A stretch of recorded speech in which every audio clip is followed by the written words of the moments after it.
Pernah nggak sih Anda merasa ada yang salah di tempat kerja? Kadang rasanya harmonis, tapi sering juga terasa sumbang dan berantakan. Nah, hari ini kita akan coba bedah bersama. Apa sih yang sebenarnya terjadi di balik itu semua? Oke, kita mulai dari sebuah perumpamaan yang seru ya. Coba deh, bayangin organisasi tempat Anda kerja itu kayak sebuah orkestra musik. Benar, orkestra.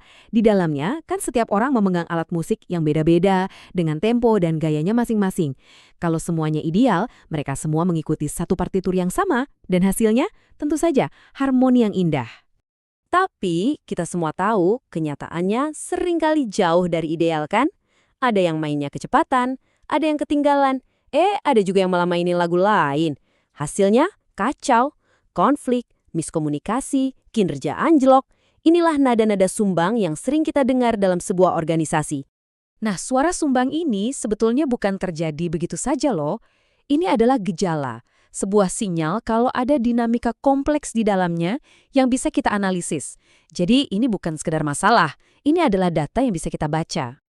Dan ini nih poin yang paling penting. Sering banget kan kalau ada masalah kita langsung tunjuk jari ke satu orang. Wah, pemain biolanya tuh yang false. Atau pemain drumnya nggak sinkron. Gampang banget nyalahin individu. Padahal, coba kita lihat lebih dalam. Jangan-jangan masalahnya bukan di pemainnya, tapi di sistemnya. Mungkin partitur musiknya yang nggak jelas. Atau konduktornya yang kurang efektif. Oke, sekarang ayo kita zoom in sedikit. Kita coba lihat lebih dekat para pemainnya satu persatu. Karena ya, untuk bisa paham orkestranya, kita harus kenal dulu setiap musisinya. Apa sih yang bikin mereka bergerak? Salah satu alat yang bisa kita pakai itu namanya model Big Five. Ini kayak semacam peta kepribadian dasar yang melihat 5 hal. Keterbukaan terhadap hal baru, tingkat kehati-hatian, ekstraversi atau seberapa supelnya seseorang, keramahan, dan stabilitas emosi. Ini bantu kita ngerti kenapa si A suka banget ide baru, sementara si B lebih teliti. Tapi ingat ya, ini cuma sebagian kecil dari gambaran utuh. Kepribadian itu bukan takdir.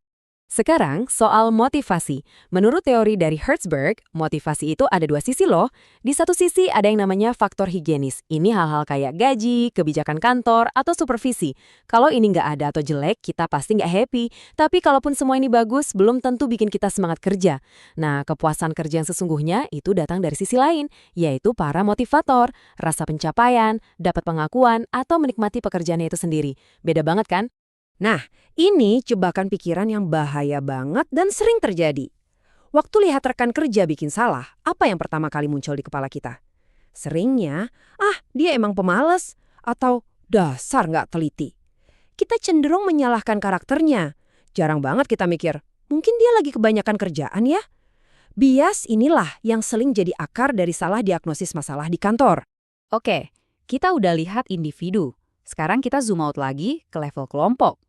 Anggap saja ini seksi alat musik gesek atau seksi alat musik tiup di orkestra kita. Gimana caranya mereka bisa kompak dan menemukan ritme bersama? Ada model dari Tuckman yang nunjukin kalau setiap tim itu pasti melewati beberapa tahap. Coba perhatikan tahap kedua, storming, artinya badai. Di tahap ini isinya konflik, adu argumen, beda pendapat. Dan tahu nggak, ini ternyata normal, bahkan seringkali perlu.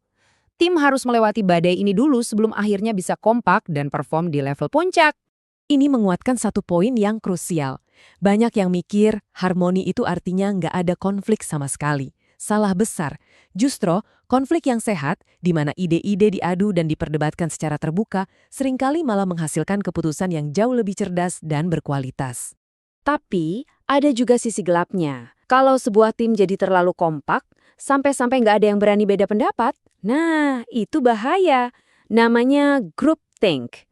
Ini terjadi saat semua orang takut dianggap aneh atau merusak harmoni, akhirnya ide-ide yang jelek pun bisa lolos tanpa ada yang mengkritik. Ini harmoni yang palsu dan sangat berbahaya. Oke, kita udah bahas individu, udah bahas kelompok. Sekarang, waktunya kita lihat gambaran utuhnya, the big picture. Kita akan bertindak layaknya seorang konduktor yang membaca keseluruhan partitur musik, bukan cuma fokus di satu bagian biola atau trompet saja. Ada sebuah kerangka berpikir yang kelihatannya sederhana, tapi sangat powerful untuk memahami cara kerja organisasi manapun. Namanya model input process output atau IPO. Jadi, ada input atau bahan bakunya, lalu ada proses yang mengolah bahan baku itu, dan terakhir ada output atau hasilnya.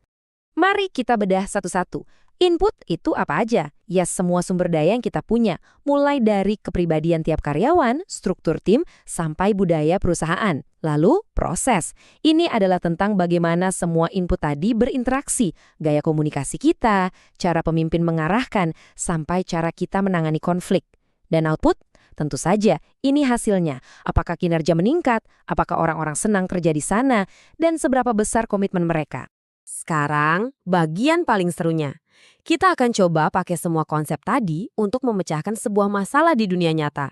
Karena teori itu nggak ada gunanya kalau nggak bisa dipakai, kan? Coba bayangkan kasus ini.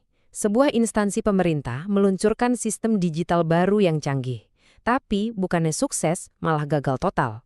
Karyawan senior pada nolak pakai, tim IT dan pengguna malah berantem terus, dan ujung-ujungnya kinerja malah makin turun. Kira-kira apa yang salah? Nah, dengan kerangka IPO tadi, kita bisa bedah masalah ini lapis demi lapis. Staf senior yang menolak itu jangan-jangan bukan karena mereka sulit, tapi mungkin di level individu mereka cuma kurang pede sama teknologi baru, wajar kan? Lalu konflik antara IT dan pengguna, itu klasik banget pertarungan antara kelompok kita versus kelompok mereka. Ini udah masuk level kelompok. Tapi akar dari semua ini apa? Ternyata masalah sistemik. Dari sisi input ada kesenjangan skill, dari sisi proses komunikasinya jelas-jelas macet. Jadi, kesimpulan dari kasus tadi apa? Ternyata, masalahnya bukanlah karyawan yang susah diatur, bukan salah para pemain musiknya. Masalah sebenarnya adalah kegagalan sistem dalam menyediakan partitur yang jelas dan mengelola prosesnya dengan baik. Menyalahkan individu itu cuma jalan pintas, yang justru menjauhkan kita dari solusi sebenarnya.